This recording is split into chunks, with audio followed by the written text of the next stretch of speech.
இன்னும் ஆட்சி மாறிடுச்சு, மக்கள் மாறிட்டாங்க, அரசியல்வாதிகள் மாறிட்டாங்க, இப்ப அரசு அதிகாரிகளும் மாறிட்டே வராங்க. இப்ப புதுசா ஒரு குரூப் ஒன்று கிளம்பி இருக்குது. என்னன்னா ரமணா படத்துல பாத்தீங்கன்னா கேப்டன் விஜயகாந்த் வந்து மக்களுக்கு நல்லது செய்யறதுக்கு சில விஷயங்கள்லாம் செஞ்சு அரசு அதிகாரிகள்லாம் சரி பண்றதுக்கு ஒரு வேலைக்கு எல்லாத்தையும் சரியா கொண்டு வந்துருவாரு. அப்ப புதுசா ஒரு குரூப் செய்யும், நீ தப்பு பண்ணலைன்னா உன்னை நான் அதை பண்ணிடுவேன்னு சொல்லி. இப்ப அப்படி ஒரு குரூப் ஒன்று கிளம்பி இருக்குது.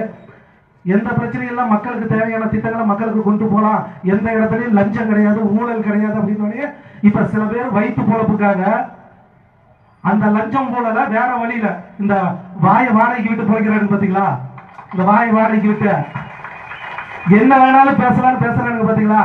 அவங்களுக்கு எல்லாம் என்ன ஒரு நோக்கம், ஏதாவது இவங்க செஞ்சாங்கன்னா இவங்க மிரட்டணும்னா ஏதாவது வரும், நீ என்ன செஞ்சீங்கனாலும் அம்மா ஜல்லிக்கு பிரயோஜனம் கிடையாது, எட்டனா கிடைக்காது. நாங்க மக்களுக்கு தேவையும் சேவையும் அதை நோக்கிதான் எங்க பயணம் இருக்கே தவிர காசு பணம் சம்பாதிக்கிறதுக்கு. நான் ஒரு விஷயம் சொல்றேன், தெளிவா தெரிஞ்சுக்கங்க.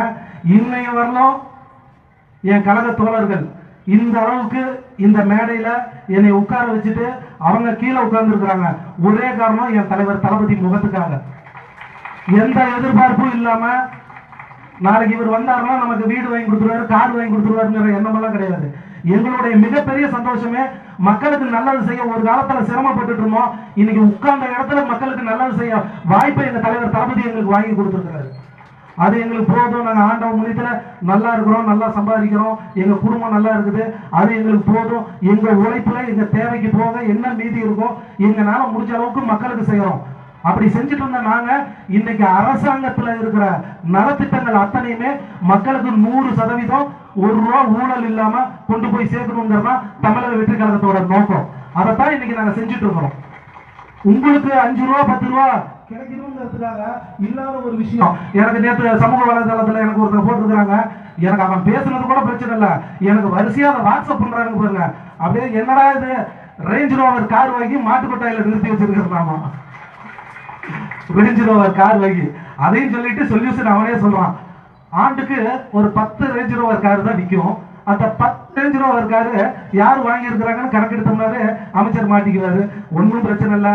அப்படி எங்கேயா மாட்டுக்கொட்டையில கார் நின்றுச்சுன்னா போய் சந்தோஷமா நீங்க எல்லாம் எடுத்து சந்தோஷமா தமிழக வெற்றி கழகத்து பேரை சொல்லி அப்படியே ஊரெல்லாம் கிரிவலம் வரணும்னு உங்களை தாழ்மையோட இந்த இடத்துல கேட்டுக்கொண்டு, என்ன மாற்றத்தை கொண்டு வந்தீங்கன்னு கேட்கிற எதிர்கட்சி நண்பர்களுக்கு இந்த இடத்துல நான் ஒரு வார்த்தை சொல்லணும்னு ஆசைப்படுறேன்.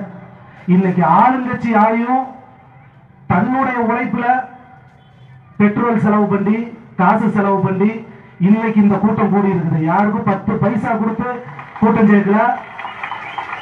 இதுதான் மாற்றம், இதுதான் மாற்றம். ₹1 பணம் வாங்காம தலைவர் தளபதி மேல நம்பிக்கை வச்சு நம்ம தலையெழுத்தை மாத்தி காட்டுவாங்க நம்பிக்கையில வாங்க மக்கள், அதுதான் மாற்றம்.